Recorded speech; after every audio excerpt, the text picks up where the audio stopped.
Dinas Penanaman Modal Pelayanan Terpadu Satu Pintu itu maksudnya itu tugasnya bagaimana, kemudian sebelum ini namanya apa ya, seperti ini nomenklaturnya itu bagaimana Pak?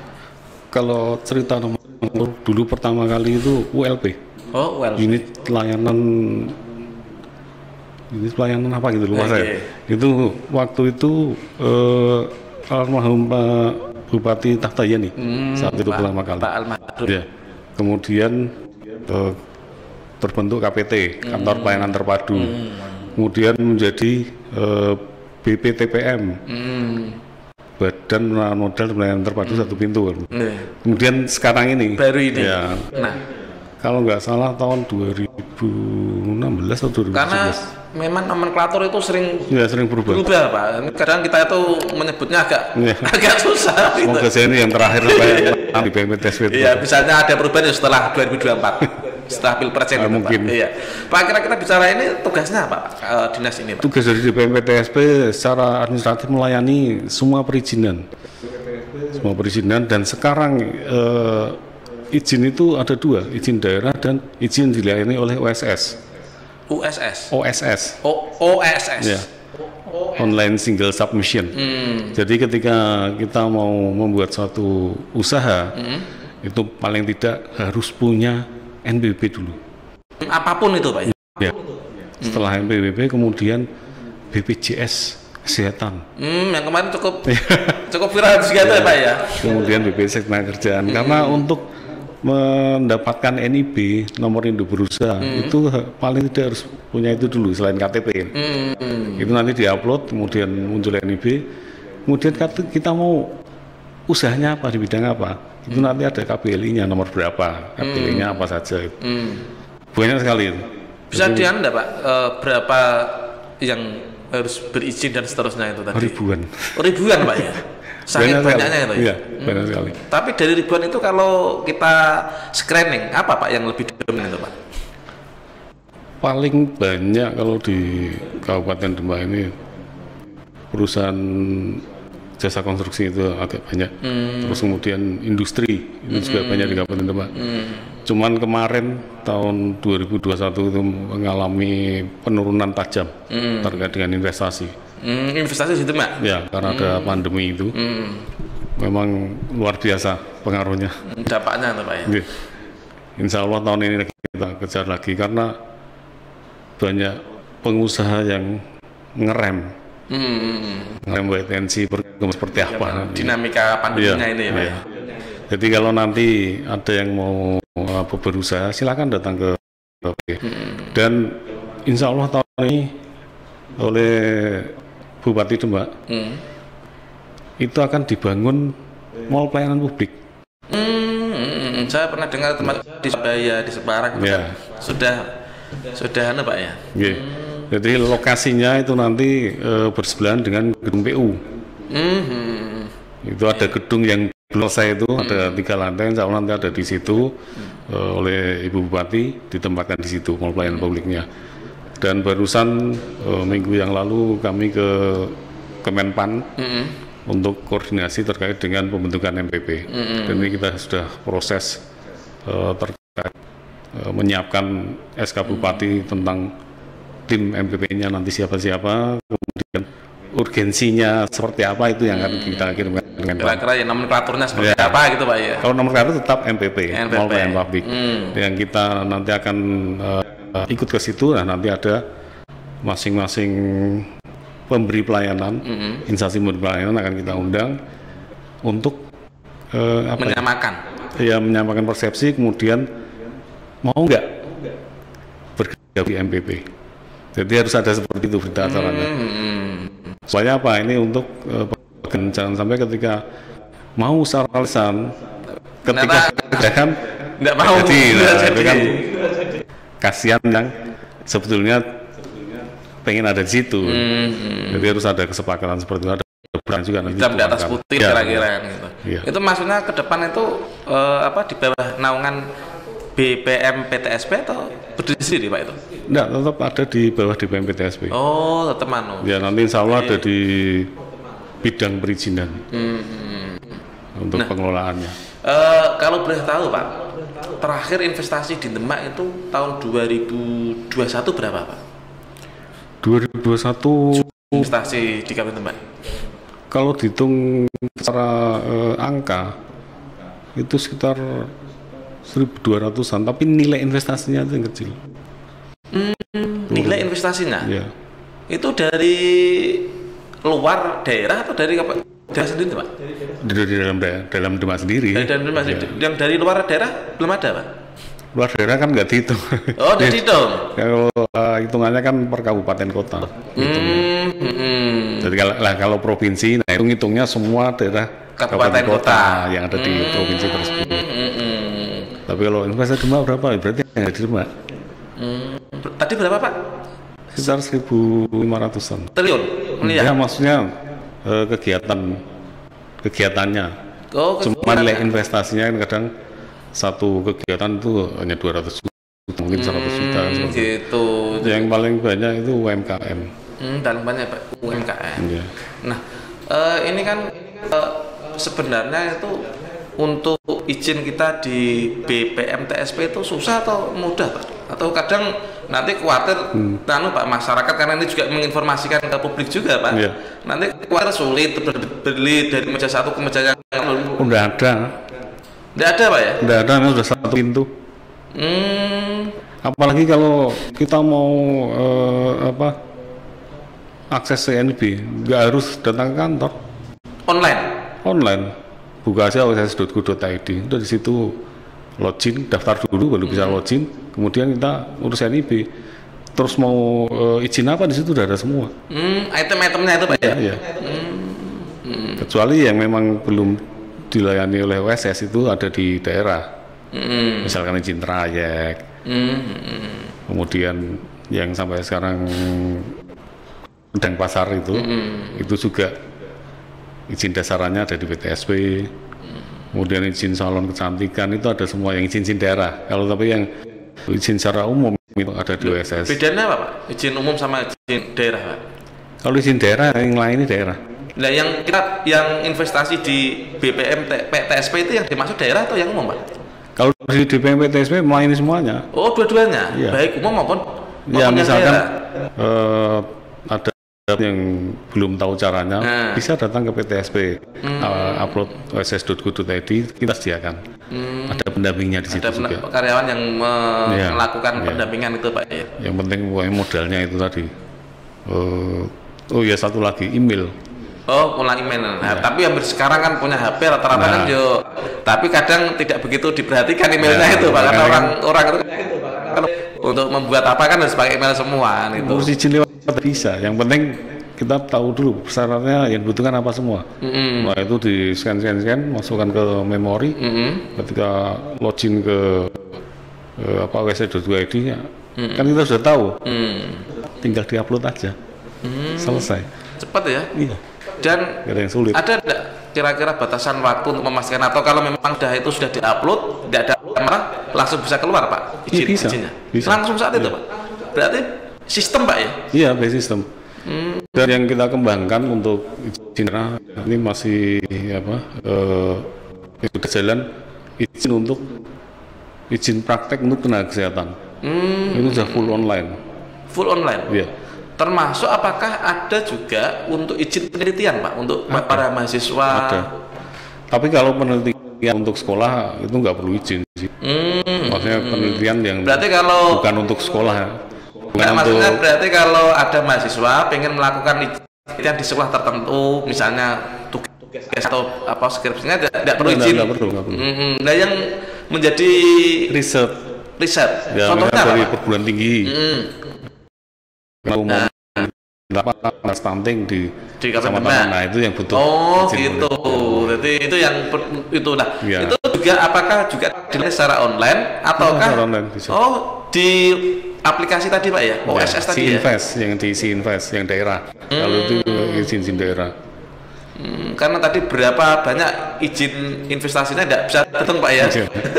Nah, yang untuk praktek tenaga kesehatan itu pemohon bisa langsung memimpin sendiri di tempatnya. Misal berada di tempat kerja atau di rumah. Maksudnya itu tenaga kesehatan itu maksudnya perawat, Ya, dan dokter itu Pak? dan tenaga kesehatan, iya bisa. Luar biasa. Sudah tanda tangan, tanda tangan elektronik. Jadi Pak ya, ternyata cukup mudah dan simpel, tidak yang dibayangkan oleh masyarakat. Karena masyarakat itu tahunya kalau izin investasi atau izin apapun itu susah Pak. Susahnya mungkin titip. Titip itu apa Pak? Biar jelas sih Pak. Kalau kami nyebutnya titip dengan Michael itu. Atau calon maksudnya. Urusannya sendiri selesai. Kalau nggak tahu silakan datang, nanti kita akan datang ke kantor BPM PTSP itu Pak ya? Iya, ke DPM PTSP. Maka pemirsa podcast, para masyarakat Demak untuk investasi di Demak tidak perlu mestinya perlu ada titip-titipan Pak ya? Nggak usah, datang aja sendiri langsung. Ada kendala? Pernah kejadian. Ada pemohon, dia orang Jakarta, ngurus IMB, datang marah-marah langsung. Saya sudah keluar uang banyak sekian puluh juta sampai sekarang nggak keluar IMB-nya. Jadi saya bingung tanya. Coba saya minta tanda terimanya, tanda terima berkas. Di situ pasti ada. Kalau jenengan nggak punya tanda terima berkas, minta ke yang suruh. Ada nggak? Kalau nggak ada berarti tidak pernah masuk ke sini. Pasti berkas yang masuk ke DPM PTSP diberikan tanda terima berkas. Termasuk untuk yang online tadi Pak ya? Ada tanda terimanya? Ada. Ketika online itu loh? Tapi itu nggak perlu. Online kalau perlu. Online itu melihat sejauh mana Pak ya, berkas yang sudah diunggah itu tidak perlu. Ada sejarahnya. Misalkan hari ini tanggal sekian jam sekian itu masuk kemana? Bayatnya itu Pak ya? Ada historinya, ada semua. Sampai saya tanda tangan elektronik itu ada. Jam berapa, tanggal berapa, itu ada semua. Nanti bisa saya contohkan. Saya lihat nanti. Iya. Contoh untuk anak, biar pemirsa podcast itu lebih karena ini bagian mengedukasi masyarakat juga Pak. Ini juga hari ulang tahun Demak juga, biar lebih. Kebetulan tadi di depan saya sempat tanda tangan juga, tanda tangan izin. Lewat HP Pak ya? Jadi dimanapun berada tidak harus di kantor Pak Umar ya? Iya, bisa. Ini contoh. Iya, biar Pak dilihatkan ke kameranya Pak.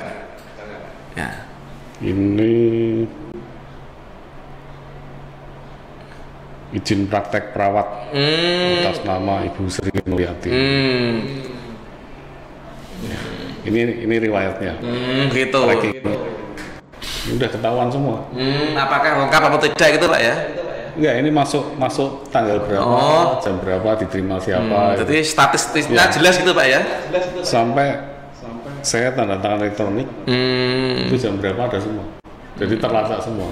Jadi kalau sudah ditandatangani jenengan berarti elektronik sudah otomatis bisa.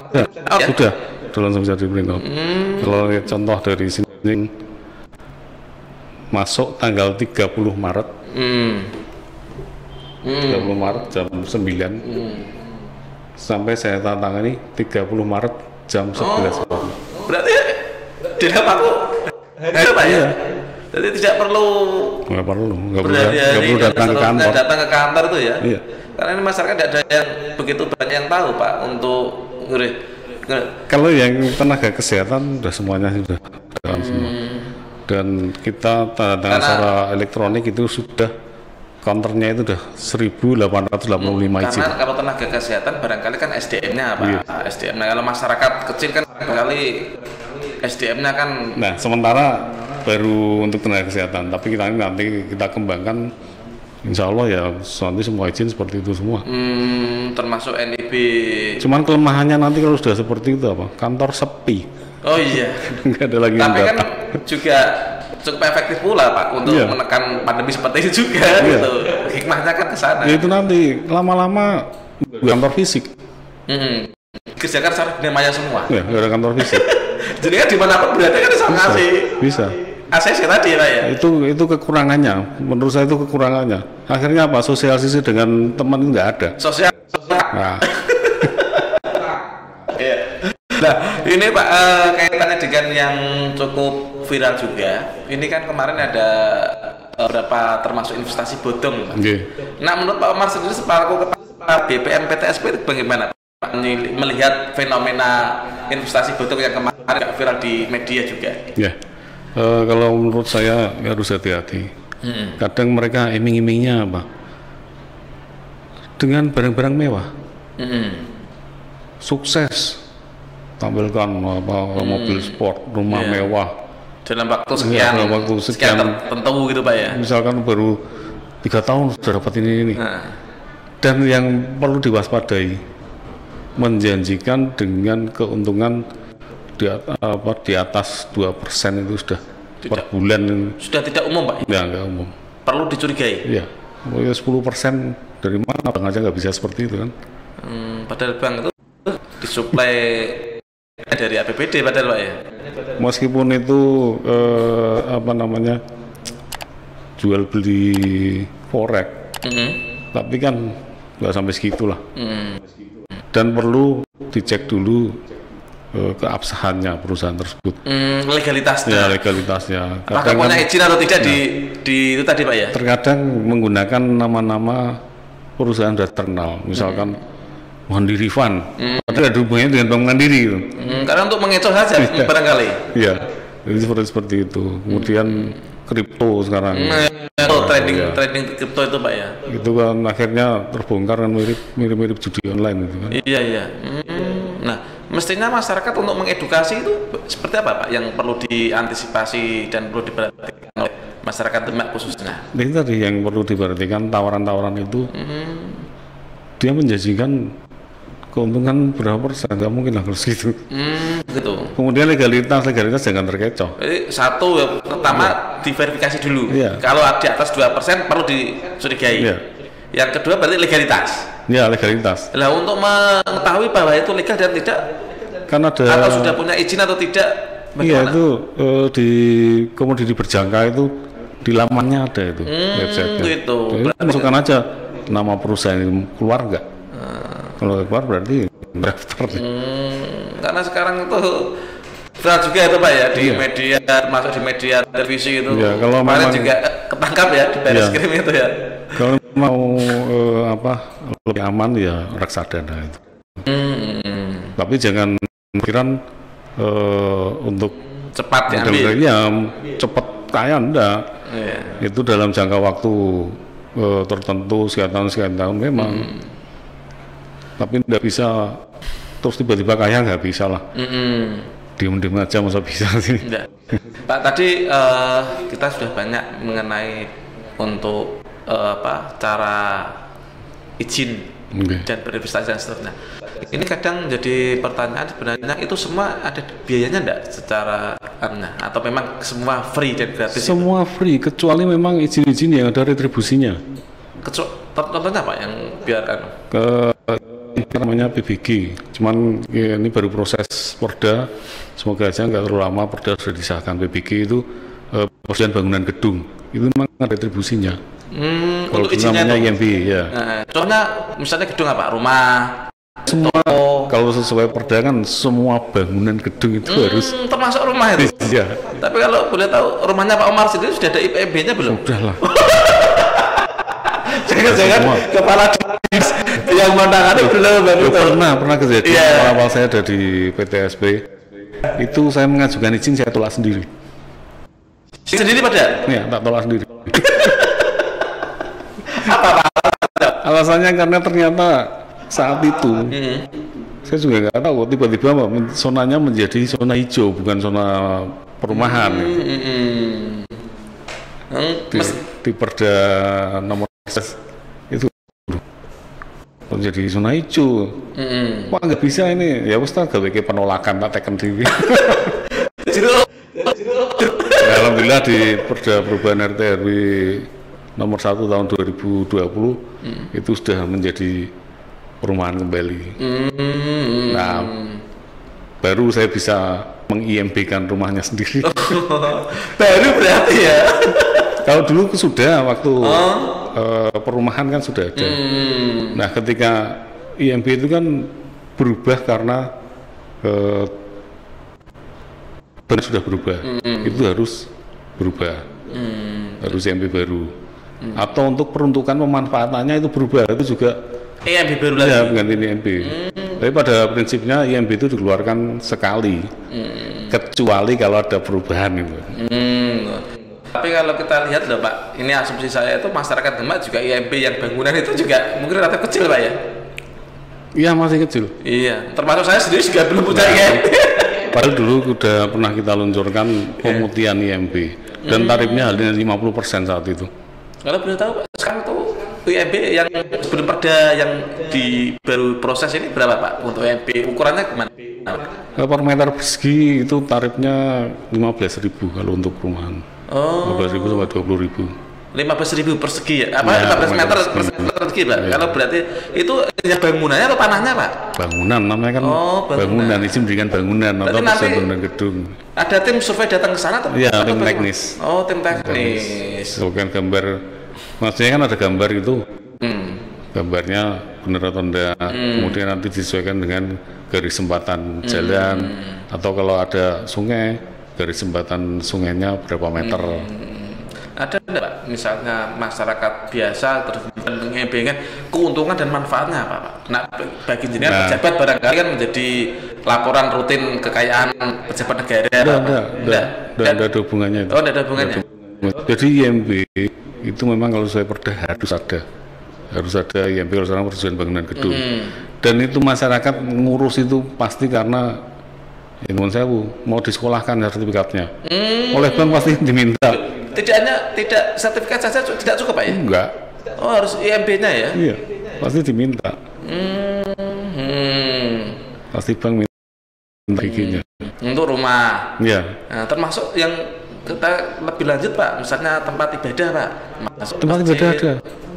Masih ada Pak ya? Sudah kita sudah banyak tempat ibadah yang ber-IMB, kita sosialisasi bersama dengan Kemenang. Itu juga ada retribusinya juga? Ada. Untuk tempat ada. Oh, jadi kalau barangkali tempat ibadah free atau bagaimana ya IMB? Kalau yang free itu bangunan-bangunan milik pemerintah. Oh, pemerintah. Ya, pemerintah daerah maupun pemerintah pusat yang bangunannya ada di daerah. Itu free. Itu free, ya. Tapi yang menjadi pengelola masyarakat atau apa itu tetap harus ada IMB-nya. Tetap ada retribusinya. Retribusinya itu Pak ya. Tapi kan sekarang kan juga belum juga Pak ya masjid musola yang mengajukan IMB. Sudah banyak sih. Oh, sudah banyak Pak. Sudah banyak mengajukan. Termasuk tempat ibadah yang lain juga. Tempat ibadah gereja, termasuk dan yang lain-lain Pak ya. Nah, ini Pak, ada di Demak yang kemarin ada Indomaret. Ini kan marak juga Pak di Demak. Nah, itu apakah sudah beri IMB apa istilahnya punya izin usaha atau belum kira-kira Pak? Sebagian besar sudah, sebagian masih dalam proses. Mungkin sebagian kecil yang belum, tapi sudah dioperak-operak semua. Itu kendalanya Pak? Kenapa kok ada yang masih belum?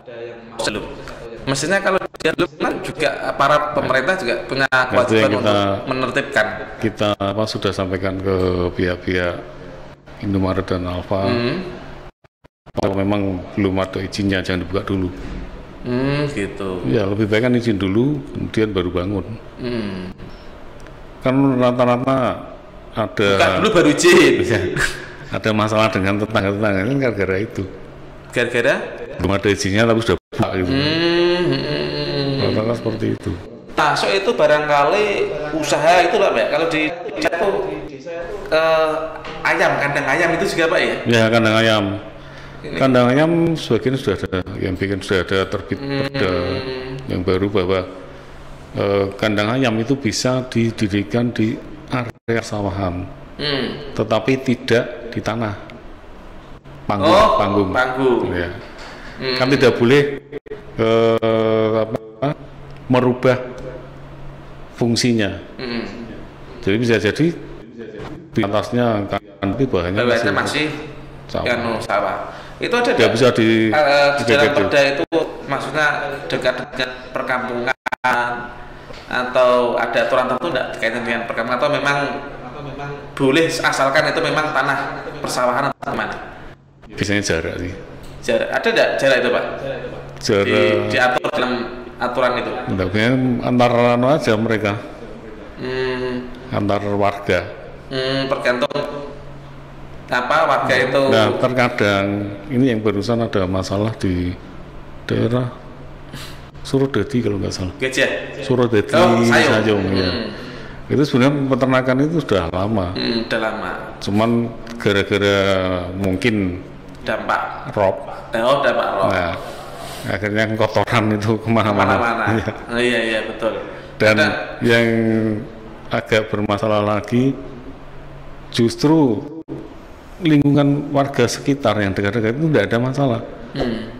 Cuman yang agak jauh malah yang bermasalah, baunya.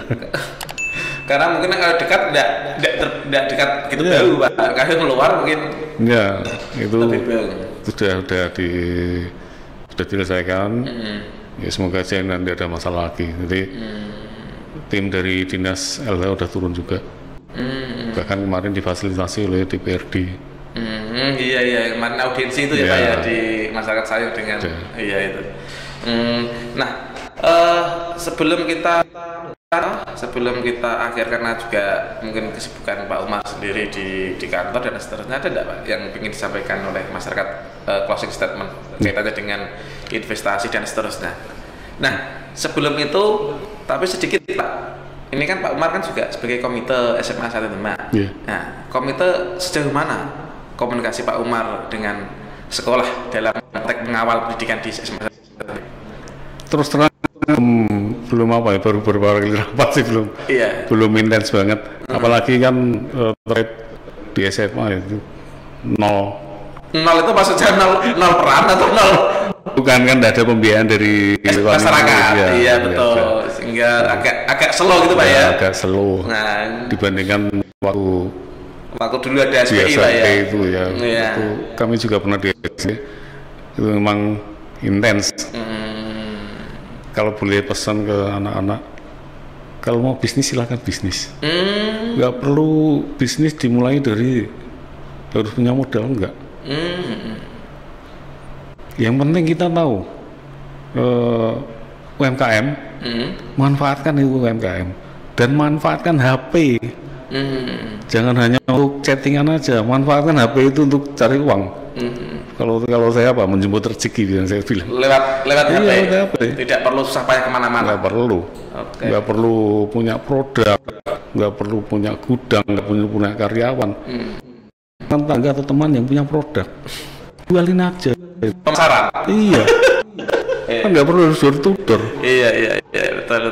Nah itu kalau sudah sukses berhasil, misalnya beli yang kiloan itu. Iya. Bungkus sendiri.